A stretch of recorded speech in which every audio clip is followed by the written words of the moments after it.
Okay, so this is the Creality CR-10 V3. Ordered it from online on their website. Ordered it during the November 11/11 pre-Black Friday sale. They had a huge discount, so I ended up getting this from that discount. And I'm going to be working on trying to put this together and then see how the 3D prints work out. Okay, pretty excited. Yay! So this is a qualified certificate, and here is the translation of Creality 创想三维，创造现实，成就梦想。If you translate this into English, that is, you create some reality and realize your dream. Okay, so it took some of the stuff out of the box, and you can see kind of the major parts. It looks like here's the kind of the platform that for printing. I guess this is the control unit, and got these kinds of bars. Not sure what these exactly will be used for, but we'll find out. Here is the, I guess, the printing head and kind of the support, and this is supposed to be kind of bolted into place on this. Got a spool of white, looks like a clear, well, it's white actually. And in a box have a bunch of various tools, it looks like.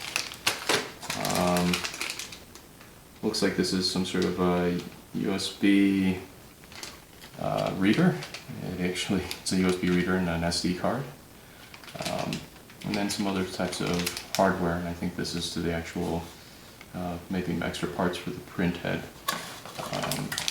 And then we have a power cable. This looks like a spool holder, so it goes right here. This looks like it's the fastening hardware to put this, connected to the actual base. And that might be for the spool holder some way, probably mounting this on the top. And this, I believe, is the thing that checks to see if you run out of your printer filament. And then the pipe that you press the filament through. Let's see here. Looks like this kind of a tool, spatula, and another cable, small cable. Not sure what that's for. And then 4 more small bolts here. And that's it. That's all that came out of the box, and then obviously the printer manual. So I'm going to try to put some of this stuff together and then maybe make some videos about any sort of key points. Okay, so it took 4 M5 bolts that came in this small bag here and screwed them in at the bottom. It was a little bit unwieldy to try to get under this and try to get it right, but not too complicated.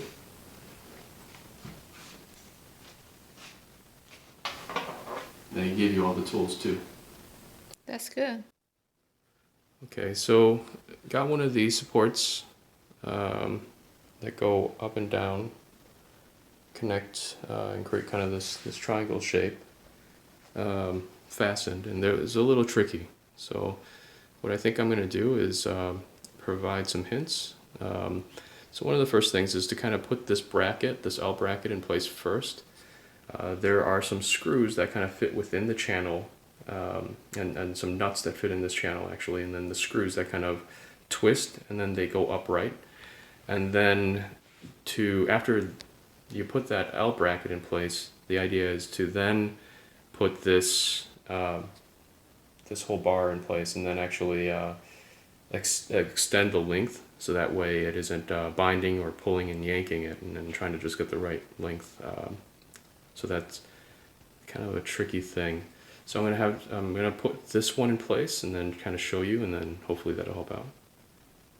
Here are the special nuts. You can kind of see they go into the channel like this, and then you tighten. And as you tighten, what happens is that they kind of go vertically upright. Okay, just take this and tighten. Same thing with this one, keep spinning until it tightens, and then the nuts will actually go vertical and lock themselves in place. Assemble these. Kind of take this one that's threaded all the way, put it into the one side, take the other post and work its way through to the other side. And then kind of take both and wind these together until they match. Then you take one of these with the eyes,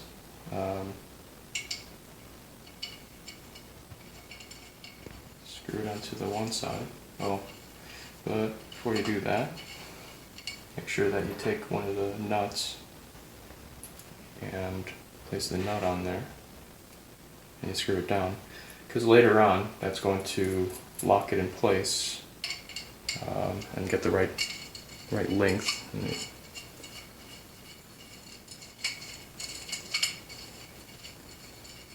And then same thing on the other side.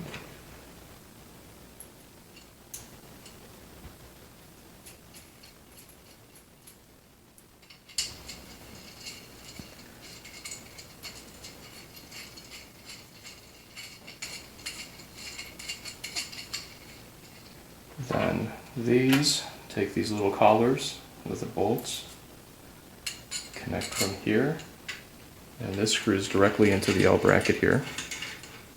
Now, whoops.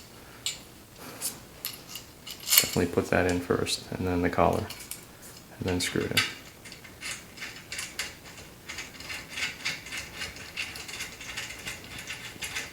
Now the trickiness was trying to get the height to be right. So what I'm going to do is just do a rough guess.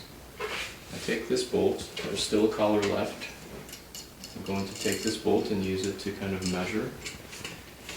You can kind of see that here it has kind of an upward angle. That means that it's most likely not flush and it's not going to screw in correctly. So I need to extend that out a little bit. Same thing would be extended out from the top a little bit. And then see if you can get this to mount in flush. Like that. It seems like I went a little too far, so I'll screw this back inwards. Okay, and that seems about right. So, take the collar, take the bolt, place it in. Use the Allen key, screw this in place. Same thing on the top side. Screw in place. Take the bolts. Take the wrench they give you. Just lock that in place. And at the bottom, same thing. And then lock it in place. And that should be it. Okay, another tip.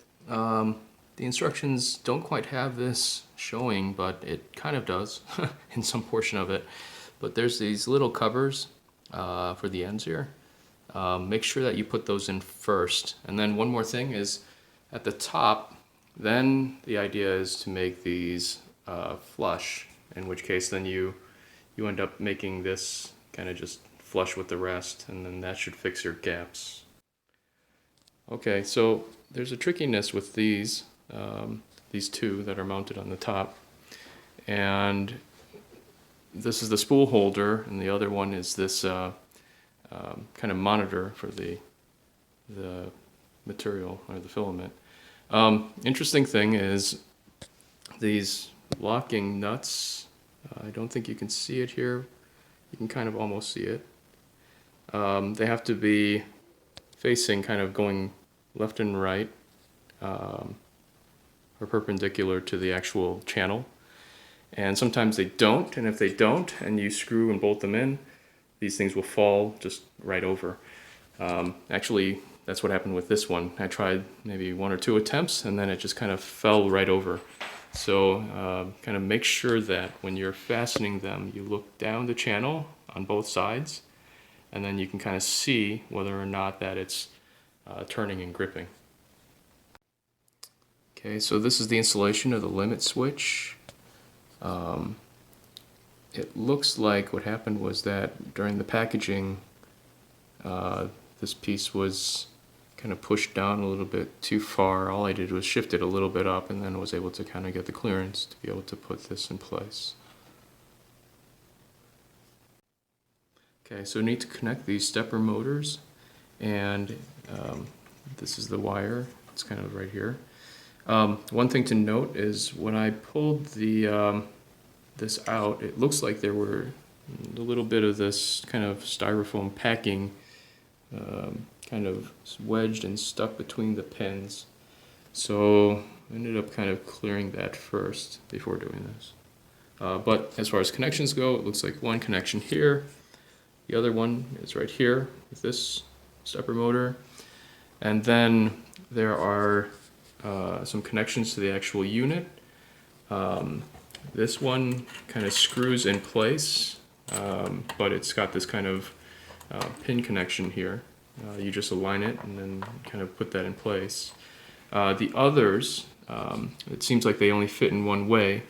You have more of a wider ribbon and kind of more pins. So that one goes here on the top, and then on the bottom here you have another one where it has kind of less ribbons, and pins like that, and it kind of only fits there.